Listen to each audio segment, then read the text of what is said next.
Welcome to the Point TV, Warren. Thank you.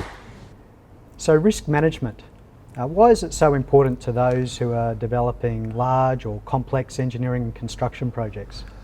Well, most projects revolve around achieving a number of objectives, objectives that the owners and the investors have established and the reason for why they're investing.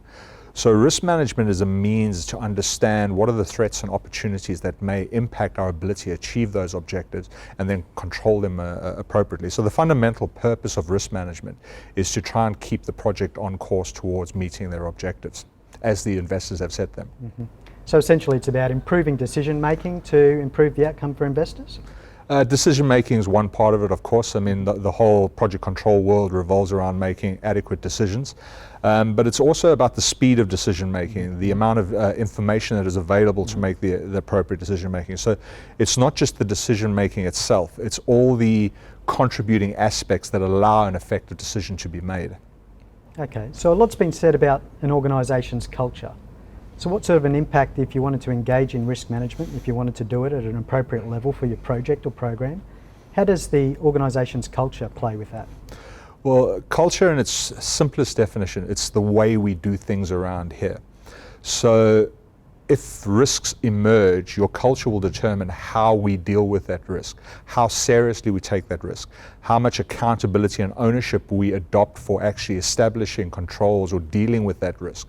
So culture is perhaps the most important aspect of risk management in a complex environment such as a project.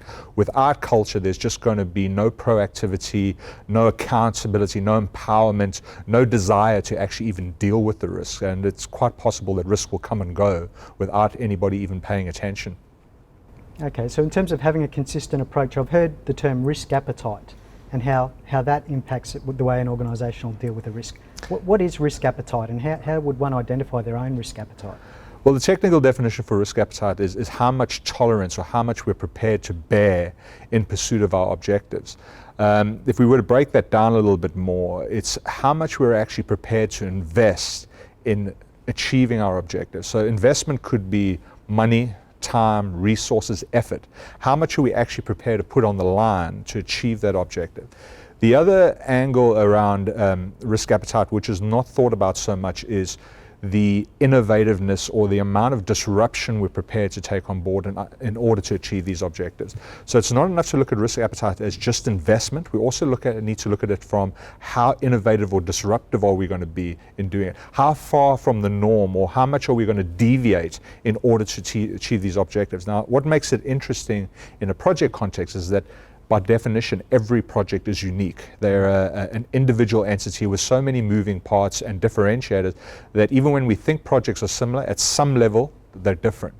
So to go into a project, we really do need to understand what our risk appetite is, what we're prepared to bear, how much we're prepared to invest, and how far from the norm we're prepared to deviate in order to achieve those objectives.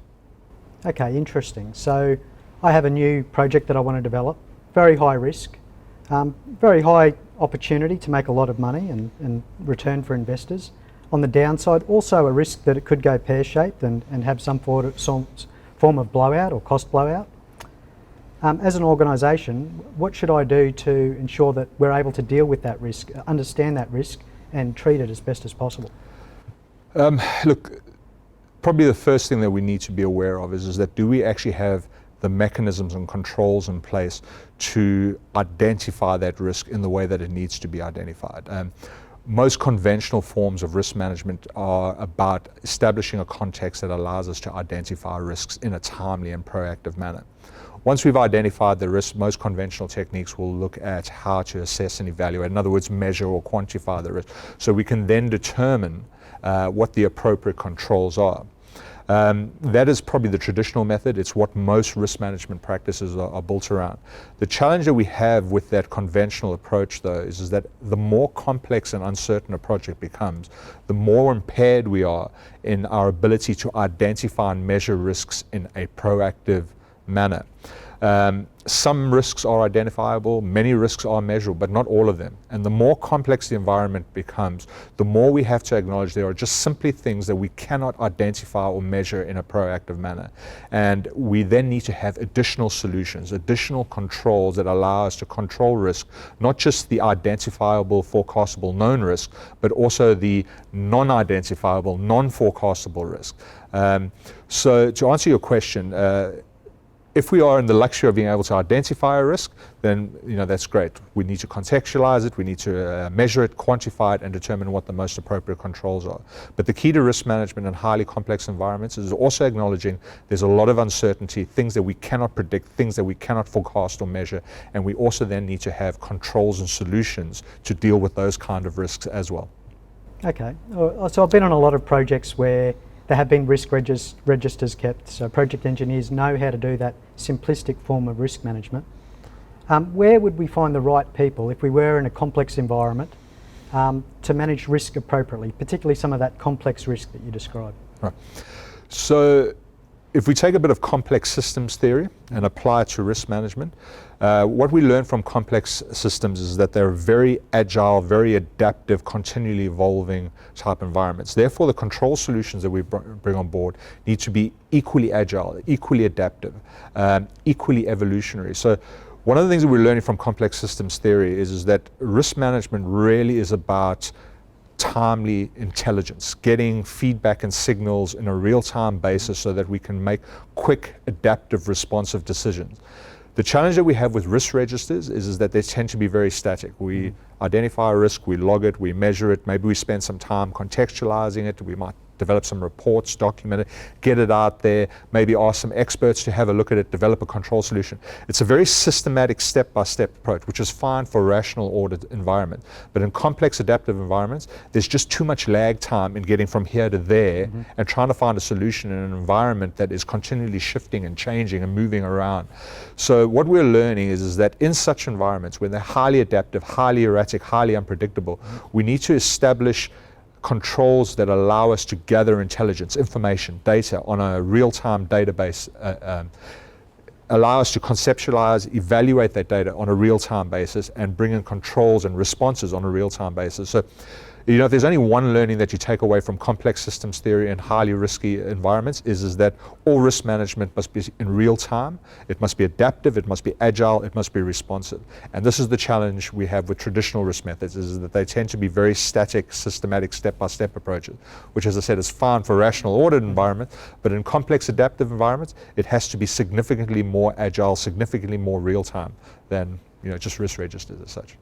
Okay, so in that complex environment where you are looking for that more adaptive risk response, that responsive system for responding to risks, where would you find professionals who are familiar with that type of process to support you on a project? Well, that is the question. Right now, complex systems theory in the project world, the project risk management world, is very much still an emerging practice. Complex systems theory has been around for decades, possibly even centuries, but it has for the longest time been purely a scientific mathematical pursuit, heavy mathematics in fact. Bringing it into the real world, into the mainstream management sciences, still seems to be an emerging art. So right now, there are probably a handful of people who are working in this space who are genuinely recognizable and have the genuine credentials to say that they are working in complex systems theory and complex adaptive systems and that kind of thing. But it seems to be very little niche pockets of expertise. However, they're starting to formalize and collaborate, and we're already starting to see centers coming together that allow these kind of people to work on a collaborative basis. We're starting to see more literature being published, more credentials being offered in the complex system space, complexity theory space. And it's quite an exciting time because we're starting to see more and more people come to the understanding that the way we manage or control in complex systems is not the same as in rational order system. And they are starting to reach out. They're starting to ask questions. Where can I find more literature? Who can I learn from? Where are these pockets of expertise? Which universities or learning academies do it? So it's very early days, but it is an emerging art. Warren, thank you very much for your time. I really enjoyed talking to you. I think particularly for me, the key takeaways are appreciating complex projects as being different and unique and having a more different and adaptive type environment that you're going to need to manage the risks. and also the need to recognise those risk professionals that really do have the credentials who are more suited to dealing with risks in that complex risk environment. You've been watching The Point TV. Thank you very much.